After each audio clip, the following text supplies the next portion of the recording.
Friends ಎಲ್ಲರಿಗೂ ನಮಸ್ಕಾರ. Friends, ಇವತ್ತಿನ ವಿಡಿಯೋದಲ್ಲಿ ವರ್ಷ ಪೂರ್ತಿ ನಾವು ಪಾಟ್ಗಳಲ್ಲಿ ಯಾವ್ಯಾವ ತರಕಾರಿಗಳನ್ನು ಬೆಳಿಬಹುದು ಅನ್ನೋದನ್ನು ತಿಳಿಸ್ತೀನಿ. ವಿಡಿಯೋನ ಕಂಪ್ಲೀಟಾಗಿ ನೋಡಿ, ನಿಮಗೆ ಇಷ್ಟ ಆಗ್ಬೋದು. ಇಷ್ಟ ಆದರೆ ಒಂದು ಲೈಕ್ ಕೂಡ ಮಾಡಿ. ಇನ್ನೂ ತನಕ ನನ್ನ ಚಾನಲ್ ಸಬ್ಸ್ಕ್ರೈಬ್ ಮಾಡಿಲ್ಲ ಅಂದರೆ ದಯವಿಟ್ಟು ಸಬ್ಸ್ಕ್ರೈಬ್ ಮಾಡಿಕೊಂಡು ವಿಡಿಯೋಗಳನ್ನ ನೋಡಿ ಸಪೋರ್ಟ್ ಮಾಡಿ. ಬನ್ನಿ, ಯಾವ್ಯಾವುದು ಅಂತ ಹೇಳ್ತೀನಿ ನಿಮಗೆ. ಮೊದಲನೇದಾಗಿ ಟೊಮೆಟೊ ಗಿಡ, ಟೊಮೆಟೊ ಹಣ್ಣು. ಇದನ್ನು ನಾವು ಮನೆಯಲ್ಲಿ ಈಸಿಯಾಗಿ ಬೆಳ್ಕೋಬೋದು, ಯಾವುದೇ ಥರ ಸಮಸ್ಯೆ ಇಲ್ಲದೆ. ಇದಕ್ಕೇನೆಂದರೆ ಸ್ವಲ್ಪ ಮಿಲಿಬಗ್ಸು, ಆಮೇಲೆ ಈ ರೀತಿ ಎಲೆಗಳು ಮುದುಡ್ಕೊಳ್ಳುವಂತಹ ರೋಗ ಬರುತ್ತೆ. ಅದು ಬರದೇ ಇರೋ ಥರ ನೋಡ್ಕೋಬೇಕು. ಈ ಥರ ಇಲ್ಲಾಂದರೆ ತುಂಬ ಕಾಯಿ ಚೆನ್ನಾಗಿ ಬರುತ್ತೆ. ನೀವು ಸ್ವಲ್ಪ ಕೇರ್ ಮಾಡಿದ್ರೂ ಇದಕ್ಕೆ ಒಂದು ಸಪೋರ್ಟನ್ನು ಕೊಟ್ಟು ನೀವು ನೋಡಿಕೊಂಡ್ರೆ ತುಂಬ ಚೆನ್ನಾಗಿ ಬರುತ್ತೆ. ಕಾಯಿಗಳು ಕೂಡ ಅಷ್ಟೇ ತುಂಬ ಬರುತ್ತೆ. ನಾನು ಈಗಾಗಲೇ ಹಾರ್ವೆಸ್ಟ್ ಮಾಡಿರೋ ವಿಡಿಯೋನ ತೋರಿಸಿದ್ದೆ ನಿಮಗೆ. ತುಂಬ ಚೆನ್ನಾಗಿ ಕಾಯಿ ಬಿಡುತ್ತೆ. ಇದು ನೀವು ಬೀಜನೂ ಕೂಡ ಮಾರ್ಕೆಟಿಂದ ತರೋ ಅವಶ್ಯಕತೆ ಇಲ್ಲ. ಮನೆಯಲ್ಲಿರುವಂಥ ಟೊಮೆಟೊ ಹಣ್ಣು ಏನಿದೆಯಲ್ಲ, ಅದನ್ನೇ ನೀವು ತೆಗೆದುಬಿಟ್ಟು ನೀರಲ್ಲಿ ತೊಳೆದು ಅದನ್ನು ಒಣಗಿಸಿ ನೀವು ಬೀಜ ಹಾಕಿದ್ರೂ ತೊಂದರೆ ಇಲ್ಲ. ಇಲ್ಲಾಂದರೆ ಸ್ಲೈಸ್ ರೀತಿ ಕಟ್ ಮಾಡಿ ಮಣ್ಣಲ್ಲಿಟ್ಟರೂ ಕೂಡ ಅಷ್ಟೇ ಟೊಮೆಟೊ ಗಿಡ ಬರುತ್ತೆ. ತುಂಬ ಚೆನ್ನಾಗಿ ಗ್ರೋ ಆಗುತ್ತೆ. ಇದು ವರ್ಷ ಪೂರ್ತಿ ಬರುತ್ತೆ ಇದು. ಹಾಗೆ ಇನ್ನು ಎರಡನೇದಾಗಿ ಬದನೆಕಾಯಿ ಗಿಡ ನೋಡಿ. ಬದನೆಕಾಯಿ ಗಿಡ ವರ್ಷ ಪೂರ್ತಿ ಬರುತ್ತೆ. ಒಂದು ಸರಿ ನೀವು ಈ ಗಿಡನ ಹಾಕೊಂಡ್ಬಿಟ್ರೆ ನೀವು 1 ವರ್ಷ 2 ವರ್ಷ ತನಕ ನೀವು ಕಾಯಿನ ತೊಗೋಬೋದು. ನೋಡಿ, ಈ ಗಿಡ ತುಂಬ ಹಳೇದಾಗಿದೆ. ತುಂಬ ದಿನದಿಂದ ಹಾಕಿದ್ದೀನಿ. ಇದು ನೀವು ಕೂಡ ನೋಡಿದ್ದೀರಾ. ನನ್ನ ಹತ್ರ ಒಟ್ಟು 3 ವೆರೈಟಿ ಇದೆ. ನೀಲಿ ಕಲರ್ ಬದನೆಕಾಯಿ ಇದೆ, ಗುಂಡು ಬದನೆಕಾಯಿ. ಆಮೇಲೆ ವೈಟು ಮತ್ತು ಗ್ರೀನ್ ಕಲರ್ದು ಉದ್ದ ಬದನೆಕಾಯಿ ಇದೆ. ಎಲ್ಲದರಲ್ಲೂ ಕಾಯಿ ತುಂಬ ಚೆನ್ನಾಗಿ ಬರುತ್ತೆ. ನೀವು ಕೂಡ ನೋಡಿದ್ದೀರಾ ನನ್ನ ಗಾರ್ಡನ್ನಲ್ಲಿ. ನಾನು ಇದಕ್ಕೆ ಆದಷ್ಟು ಕಿಚನ್ ವೇಸ್ಟನ್ನು ಯೂಸ್ ಮಾಡಿದ್ದೀನಿ. ಇದರಲ್ಲಿ ಜಾಸ್ತಿ ಮಣ್ಣಿಲ್ಲ, ಬರೀ ಗೊಬ್ಬರ ಮತ್ತು ಕಿಚನ್ ವೇಸ್ಟು, ಸ್ವಲ್ಪ ಮಣ್ಣಿದೆ ಬಿಟ್ಟರೆ ಬೇರೆ ಏನೂ ಜಾಸ್ತಿ ಇಲ್ಲ.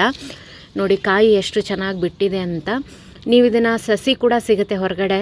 ಇಲ್ಲ ಅಂದರೆ ನೀವು ಬೀಜ ತೊಗೊಂಡು ಬಂದು ಬೀಜ ಹಾಕಿದ್ರೂ ಕೂಡ ನೀವು ತೊಂದರೆ ಇಲ್ಲ. ತುಂಬ ಚೆನ್ನಾಗಿ ಗ್ರೋ ಆಗುತ್ತೆ. ನೀವು ವರ್ಷದಲ್ಲಿ ಯಾವಾಗ ಬೇಕಾದರೂ ನೀವು ಇದನ್ನು ಹಾಕ್ಕೋಬೋದು. ವರ್ಷ ಪೂರ್ತಿ ಇದು ನೀವು ಹಾಕೊಳ್ಳುವಂತಹ ಒಂದು ತರಕಾರಿ. ಒಂದು ಸರಿ ಗಿಡ ಬಂತು ಅಂದರೆ ನಿಮಗೆ ವರ್ಷದ ತನಕ ಬದನೆಕಾಯಿ ತುಂಬ ಚೆನ್ನಾಗಿ ಬರುತ್ತೆ. ನೆಕ್ಸ್ಟು ಈ ಹಾಗಲಕಾಯಿ ಗಿಡ, ಹಾಗಲಕಾಯಿ ಬಳ್ಳಿ.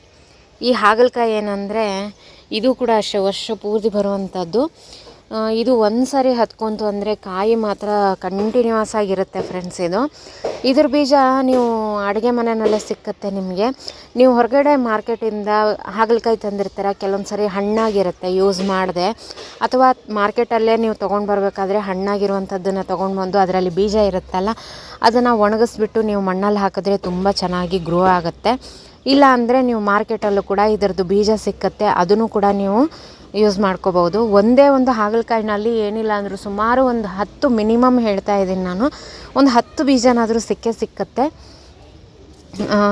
ನೀವು ಅದರಿಂದ ಕೂಡ ಹಾಕೋಬೋದು. ನಾನಿದು ಅದರಿಂದನೇ ಹಾಕಿರುವಂಥ ಗಿಡ ಇದು.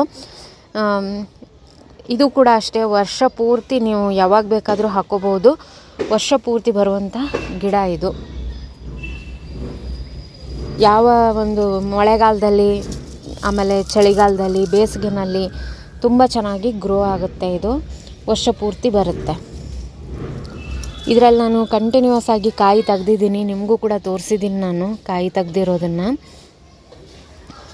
ಒಂದು 2-3 ಬಳ್ಳಿ ಹಾಕ್ಕೊಂಬಿಟ್ರೆ ಸಾಕು, ಮನೆಗೆ ತುಂಬ ಚೆನ್ನಾಗಿ ಗ್ರೋ ಆಗುತ್ತೆ. ಇಲ್ಲಿ ನೋಡಿ, ಇಲ್ಲಿ ತನಕನೂ ಬಳ್ಳಿ ಹಬ್ಕೊಂಡಿದೆ. ಇಲ್ಲೂ ಕೂಡ ಬಂದಿದೆ ನೋಡಿ ಕಾಯಿ. ಅಲ್ಲಲ್ಲಿ ಚಿಕ್ಕದಾಗಿ ಬಂದಿದ್ದಾವೆ. ನಾನು ಮೊನ್ನೆ ಒಂದು 3 ತಗೊಂಡಿದ್ದೀನಿ ನೋಡಿ. ಇಲ್ಲೊಂದಿದೆ.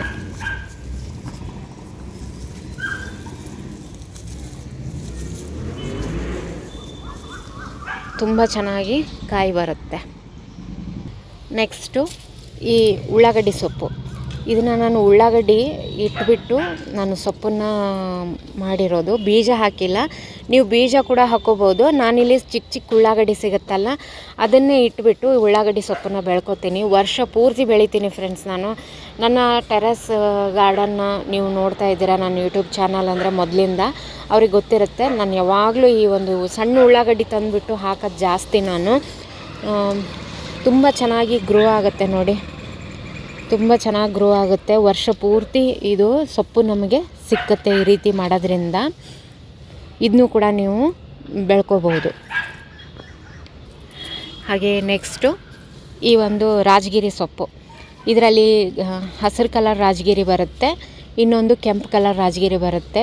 ಎರಡೂ ವೆರೈಟಿನ ನೀವು ವರ್ಷ ಪೂರ್ತಿ ಹಾಕ್ಕೋಬೋದು. ತುಂಬ ಚೆನ್ನಾಗಿ ಗ್ರೋ ಆಗುತ್ತೆ ನೋಡಿ. ಈಗ ಬೇಸಿಗೆನಲ್ಲೂ ಕೂಡ ತುಂಬ ಚೆನ್ನಾಗಿ ಗ್ರೋ ಆಗಿದೆ. ಇದರಲ್ಲಿ ಸೊಪ್ಪಿಗೆಲ್ಲ ನಾವು ಜಾಸ್ತಿ ಗೊಬ್ಬರ ಅದು ಬೇಕಾಗಿಲ್ಲ, ಸ್ವಲ್ಪ ಸಿಕ್ಕರೆ ಸಾಕು. ಫಸ್ಟ್ ಕಟಿಂಗ್ ಮಾಡಿದಾಗ ನೆಕ್ಸ್ಟು ಮತ್ತೆ ಚಿಗುರ್ಕೊಳ್ಳುತ್ತಲ್ಲ, ಆವಾಗ ಒಂದು ಸ್ವಲ್ಪ ಗೊಬ್ಬರ ಬೇಕಷ್ಟೇ.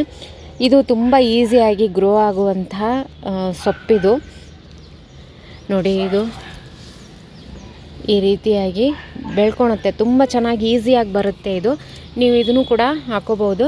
ಇದ್ರ ಬೀಜ ತುಂಬ ಸಣ್ಣಗಿರುತ್ತೆ, ಕಪ್ಪಗೆ ಕಲರಲ್ಲಿರುತ್ತೆ, ಸಾಸಿವೆಗಿಂತ ಚಿಕ್ಕದಂತಲೇ ಹೇಳ್ಬೋದು.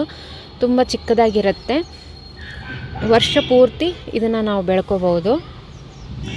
ಇನ್ನು ನೆಕ್ಸ್ಟು ಕಿರಿಕ್ಸಾಲಿ ಸೊಪ್ಪು, ಇದನ್ನು ಕೂಡ ಅಷ್ಟೇ ವರ್ಷ ಪೂರ್ತಿ ಬೆಳ್ಕೋಬೋದು. ಇದ್ರ ಬೀಜ ಕೂಡ ಕಪ್ಪಗೆ ತುಂಬ ಚಿಕ್ಕದಿರುತ್ತೆ. ನಿಮಗೆ ಈ ಒಂದು ಬೀಜ ಏನಂದರೆ ಮಾರ್ಕೆಟಲ್ಲಿ ಸಿಕ್ಕತ್ತೆ, ಮಾರ್ಕೆಟಲ್ಲೂ ಸಿಗುತ್ತೆ. ಇಲ್ಲಾಂದರೆ ನೀವು ಈ ರೀತಿಯಾಗಿ ಸೊಪ್ಪನ್ನು ತೊಗೊಂಡು ಬಂದಾಗ ಈ ರೀತಿ ಬೀಜ ಇರುತ್ತೆ ಆಲ್ರೆಡಿ ಅದರಲ್ಲಿ.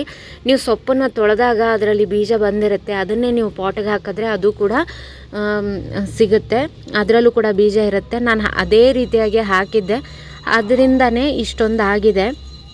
ಆಮೇಲೆ ನೀವು ಒಂದು ಗಿಡನ ನೀವು ಒಣಗಕ್ಕೆ ಬಿಟ್ಬಿಟ್ರೆ ತುಂಬ ಸೀಡ್ಸ್ ಆಗುತ್ತೆ ಇದರಲ್ಲಿ. ಹಾಗೆ ಈ ರಾಜಗಿರಿ ಸೊಪ್ಪು ಕೂಡ ಹಾಗೆ ಫ್ರೆಂಡ್ಸ್. ಇದ್ರ ಬೀಜ ಕೂಡ ನೀವೇನಂದರೆ ಇದ್ರ ಬೀಜ ನಿಮಗೆ ಮಾರ್ಕೆಟಲ್ಲಿ ಸಿಕ್ಕಿಲ್ಲ ಅಂದರೆ ಏನು ಮಾಡಿ, ಈ ಒಂದು ಸೊಪ್ಪು ಸಿಗುತ್ತೆ ನೋಡಿ, ಆವಾಗ ಬೇರು ಸಮೇತ ಕೊಟ್ಟಿರ್ತಾರೆ ಅವರು. ಆ ಬೇರನ್ನು ಏನು ಮಾಡಿ ತೊಗೊಂಡು ಬಂದು ಮಣ್ಣಲ್ಲಿ ಹಾಕಿ, ಇದು ಈ ರೀತಿಯಾಗಿ ಬೀಜ ಬರೋಕ್ಕೆ ಶುರುವಾಗಿದೆ ನೋಡಿ. ಈ ರೀತಿ ಬೀಜ ಬರುತ್ತೆ. ಆವಾಗ ಇದನ್ನು ನೀವು ಒಣಗಿಸ್ಬಿಟ್ಟು ಇದನ್ನ ಹಾಕಿದ್ರೆ ನಿಮಗೆ ಬೀಜ ಸಿಕ್ಕತ್ತೆ. ಇದನ್ನೂ ಕೂಡ ನೀವು ಮನೆಯಲ್ಲೇ ಸೀಡ್ಸನ್ನು ಮಾಡ್ಕೋಬಹುದು. ಇಲ್ಲಾಂದರೆ ಹೊರಗಡೆಯಿಂದ ಮಾರ್ಕೆಟಲ್ಲೂ ಸಿಕ್ಕತ್ತೆ, ನೀವು ಅಲ್ಲಿಂದ ಕೂಡ ತಗೋಬಹುದು. ಇನ್ನು ನೆಕ್ಸ್ಟ್ ಅಂದರೆ ಈ ಪಾಲಕ್ ಸೊಪ್ಪು ಅಷ್ಟೇ ತುಂಬ ಈಸಿಯಾಗಿ ಗ್ರೋ ಆಗುವಂಥದ್ದು, ವರ್ಷ ಪೂರ್ತಿ ಬೆಳೆಯುವಂಥ ಒಂದು ಸೊಪ್ಪು ಇದು. ಇದನ್ನು ನೀವು ಈಸಿಯಾಗಿ ಗ್ರೋ ಮಾಡ್ಕೋಬೋದು. ತುಂಬ ದೊಡ್ಡ ಪಾಟ್ಗಳೇನು ಬೇಕಾಗಿಲ್ಲ ಸೊಪ್ಪಿಗೆ, ಮಿನಿಮಮ್ ಸ್ವಲ್ಪ ಇದ್ದರೆ ಸಾಕಾಗತ್ತೆ. ಹಾಗೆ ಇದ್ರ ಬೀಜ ನೋಡಿ ಈ ರೀತಿಯಾಗಿರುತ್ತೆ, ಒಣಗಿದ ಮೇಲೆ ಇನ್ನೂ ಸ್ವಲ್ಪ ದೊಡ್ಡದಾಗುತ್ತೆ. ಇಲ್ಲಿದೆ ನೋಡಿ, ಈ ರೀತಿ ಇರುತ್ತೆ. ಇದು ಒಣಗಿದ ಮೇಲೆ ಸ್ವಲ್ಪ ಡ್ರೈ ಫಾರ್ಮಲ್ಲಿ ಬರುತ್ತಲ್ಲ, ಆವಾಗ ಇದನ್ನು ನೀವು ಪಾಟಲ್ಲಿ ಹಾಕೋಬಹುದು. ನಿಮಗೆ ಹೊರಗಡೆ ಸಿಗಲಿಲ್ಲ ಅಂದರೆ ಮಾರ್ಕೆಟಲ್ಲಿ ನೀವೇನು ಮಾಡಿ, ಪಾಲಕ್ ಸೊಪ್ಪನ್ನ ತಂದಾಗ ಕೆಲವೊಂದು ಸರಿ ಬೇರು ಸಮೇತ ಕೊಟ್ಟಿರ್ತಾರೆ, ಅದನ್ನು ತೊಗೊಂಡು ಬಂದು ಮಣ್ಣಲ್ಲಿ ಹಾಕಿ ನಿಮಗೆ ಸೊಪ್ಪು ಬರುತ್ತೆ. ಈ ಬೀಜನೂ ಬಿಟ್ಕೋಬೋದು, ಬೀಜದಿಂದ ನೀವು ಮತ್ತೆ ಸಸಿನ ಮಾಡ್ಕೋಬೋದು. ಆ ರೀತಿ ಕೂಡ ಮಾಡ್ಕೋಬೋದು ನೀವು. ಇನ್ನು ನೆಕ್ಸ್ಟು ಈ ಕೊತ್ತಂಬರಿ ಸೊಪ್ಪು ಕೂಡ ಅಷ್ಟೇ ನೀವು ಈಸಿಯಾಗಿ ವರ್ಷ ಪೂರ್ತಿ ಬೆಳ್ಕೋಬೋದು. ಇದು ಏನಂದರೆ ನಮಗೆ ಅಡುಗೆ ಮನೆಯಲ್ಲೇ ಸಿಕ್ಬಿಡುತ್ತೆ ಇದ್ರ ಬೀಜ, ಧನಿಯಾ ಕಾಳು. ಇದರಿಂದ ನಮಗೆ ಈಸಿಯಾಗಿ ನಾವು ಗ್ರೋ ಮಾಡ್ಕೋಬೋದು. ನಾನು ಕೂಡ ಮನೆಯಲ್ಲೇ ಇರುವಂತಹ ಬೀಜನ ತೊಗೊಂಡೇ ಹಾಕಿದ್ದೀನಿ. ಕೆಲವೊಬ್ಬರೆಲ್ಲ ಹೊರಗಡೆ ಮಾರ್ಕೆಟಲ್ಲಿ ತೊಗೊಂಡು ಬರ್ತಾರೆ, ಅದೇನಂದರೆ ಸ್ವಲ್ಪ ಮೇಲೆ ಕೆಮಿಕಲ್ ಎಲ್ಲ ಸ್ಪ್ರೇ ಮಾಡಿರ್ತಾರೆ, ಜರ್ಮಿನೇಟ್ ಆಗೋಕ್ಕೆ ಅನುಕೂಲ ಇರುತ್ತೆ ಅದು. ಬಟ್ ಇದಾದರೆ ಸ್ವಲ್ಪ ಟೈಮ್ ತೊಗೊಳುತ್ತೆ. ನಾವು ಮಾರ್ಕೆಟಲ್ಲಿ ತಂದಿರೋದು ಬೇಗ ಜರ್ಮಿನೇಟ್ ಆಗುತ್ತೆ ಅಷ್ಟೇ. ಇದನ್ನು ಕೂಡ ಈಸಿಯಾಗಿ ನಾವು ಮನೆಯಲ್ಲಿ ಗ್ರೋ ಮಾಡ್ಕೋಬೋದು ಪಾಟಲ್ಲಿ. ಇನ್ನು ನೆಕ್ಸ್ಟು ಈ ಪುದೀನ ಸೊಪ್ಪಂತೂ ನೀವು ಈಸಿಯಾಗಿ ಗ್ರೋ ಮಾಡ್ಕೋಬೋದು, ವರ್ಷ ಪೂರ್ತಿ ಬರುತ್ತೆ ಫ್ರೆಂಡ್ಸ್. ಇದು ಪಾಟಲ್ಲಿ ಮಾತ್ರ ನಾನು ಇಷ್ಟು ವರ್ಷ ಬೆಳೆದಿದ್ದೀನಲ್ಲ, ವರ್ಷ ಪೂರ್ತಿ ಬೆಳೆಯುವಂಥ ಬೆಳೆ ಇದು ಕೂಡ. ಇದನ್ನು ನೀವು ಮಾರ್ಕೆಟಿಂದ ತೊಗೊಂಡು ಬಂದಾಗ ಒಂದು ಕಡ್ಡಿ ಹಚ್ಚಿದ್ರೂ ತುಂಬ ಚೆನ್ನಾಗಿ ಗ್ರೋ ಆಗುತ್ತೆ. ನೀವು ಈ ರೀತಿ ಬೆಳೆದಾಗ ಇದು ದಪ್ಪ ಕಡ್ಡಿ ಇದೆ ನೋಡಿ, ಇದನ್ನು ನೀವು ಕಟ್ ಮಾಡಿ ಮಣ್ಣಲ್ಲಿ ಹಾಕಿದ್ರೂ ತುಂಬ ಚೆನ್ನಾಗಿ ಗ್ರೋ ಆಗುತ್ತೆ. ಇದರದ್ದು ಸೀಡ್ಸ್ ಕೂಡ ಸಿಗುತ್ತೆ. ಸ್ವಲ್ಪ ಟೈಮ್ ಹಿಡಿಯುತ್ತೆ ಅದಕ್ಕಾದರೆ, ನೀವು ಕಟಿಂಗ್ಸ್ ಹಚ್ಚಿದ್ರೆ ಬೇಗ ಬೆಳ್ಕೊಳುತ್ತೆ. ಇದು ಕೂಡ ವರ್ಷ ಪೂರ್ತಿ ನಮಗೆ ಸಿಗುವಂಥ ಸೊಪ್ಪಿದು. ಹಾಗೆ ನೆಕ್ಸ್ಟು ಮೆಣಸಿನ್ಕಾಯಿ ಗಿಡ. ಈ ಮೆಣಸಿನ್ಕಾಯಿ ಗಿಡ ಏನಂದರೆ ಇದು ಕೂಡ ವರ್ಷ ಪೂರ್ತಿ ಯಾವಾಗಾದರೂ ನೀವು ಹಾಕೋಬೋದು. ಈಗಾಗಲೇ ನಾನು ಮೊನ್ನೆ ಹಾರ್ವೆಸ್ಟ್ ಮಾಡಿದಾಗ ತೋರಿಸಿದ್ದೆ ನಿಮಗೆ. ತುಂಬ ಚೆನ್ನಾಗಿ ಬೆಳ್ಕೊಳುತ್ತೆ. ಮನೆಯಲ್ಲೇ ಒಣ ಮೆಣಸಿನ್ಕಾಯಿ ಇರುತ್ತಲ್ಲ, ಅದರಿಂದ ಕೂಡ ನಾವು ಈ ಬೀಜ ತೊಗೊಂಡು ಹಾಕೋಬೋದು. ಹೊರಗಡೆಯಿಂದನೇ ತರಬೇಕು ಅಂತ ಏನಿಲ್ಲ. ಇಲ್ಲ ಅಂದರೆ ಮನೆಗೆ ಹಸಿ ಮೆಣಸಿನ್ಕಾಯಿ ತಂದಿರ್ತೀವಲ್ಲ, ಅದು ಕೆಂಪಗಾಗಿರುತ್ತೆ, ಅದರ ಬೀಜ ಕೂಡ ಇದಕ್ಕೆ ಹಾಕೋಬೋದು. ಇದು ಪಾಟು ಒಂಚೂರು ದೊಡ್ಡದಿದ್ದರೆ ತುಂಬ ಚೆನ್ನಾಗಿ ಕಾಯಿಗಳೆಲ್ಲ ಬರುತ್ತೆ. ನಿಮಗೆ ಯಾವ ವೆರೈಟಿ ಬೇಕಲ್ಲ ಆ ವೆರೈಟಿನ ನೀವು ಹಾಕೋಬಹುದು. ಇದು ಇನ್ನೂ ಸಾಕಷ್ಟಿದೆ ವರ್ಷ ಪೂರ್ತಿ ನಾವು ಬೆಳ್ಕೊಳ್ಳುವಂಥದ್ದು. ನಾನು ನನ್ನ ಗಾರ್ಡನ್ನಲ್ಲಿ ಸದ್ಯಕ್ಕೆ ಏನಿದೆಯಲ್ಲ ಅದ್ರ ಮೇಲೆ ನಾನು ನಿಮಗೆ ಎಲ್ಲನೂ ಹೇಳಿದ್ದೀನಿ. ಹಸಿಮೆಣಸಿನ್ಕಾಯಿ, ಟೊಮೆಟೊ, ಉಳ್ಳಾಗಡ್ಡಿ ಸೊಪ್ಪುಗಳನ್ನು ನೀವು ಎಲ್ಲನೂ ಆದಷ್ಟು ಮನೆಯಲ್ಲೇ ಬೆಳ್ಕೊಳ್ಳಿ ಅಂತ ಹೇಳ್ತೀನಿ. ಯಾಕಂದರೆ ಹೊರಗಡೆ ಮಾರ್ಕೆಟಲ್ಲಿ ಏನಾಗುತ್ತೆ, ಕೆಲವೊಂದು ಸಾರಿ ಕೆಮಿಕಲನ್ನು ಜಾಸ್ತಿ ಯೂಸ್ ಮಾಡ್ತಾರೆ ಸೊಪ್ಪಿಗೆಲ್ಲ. ಅದಕ್ಕೋಸ್ಕರ ಆದಷ್ಟು ಸೊಪ್ಪನ್ನು ಮನೆಯಲ್ಲೇ ಬೆಳೀರಿ. ನನಗೆ ತಿಳಿದಷ್ಟು ಮಾಹಿತಿನ ನಾನು ನಿಮಗೆ ತಿಳಿಸಿದ್ದೀನಿ. ಈ ವಿಡಿಯೋ ಇಷ್ಟ ಆದರೆ ಒಂದು ಲೈಕ್ ಮಾಡಿ. ಇನ್ನೂ ತನಕ ನನ್ನ ಚಾನಲ್ ಸಬ್ಸ್ಕ್ರೈಬ್ ಮಾಡಿಲ್ಲ ಅಂದರೆ ದಯವಿಟ್ಟು ಸಬ್ಸ್ಕ್ರೈಬ್ ಮಾಡಿಕೊಂಡು ವಿಡಿಯೋಗಳನ್ನು ನೋಡಿ ಸಪೋರ್ಟ್ ಮಾಡಿ ಅಂತ ಹೇಳ್ತೀನಿ. Thank you friends.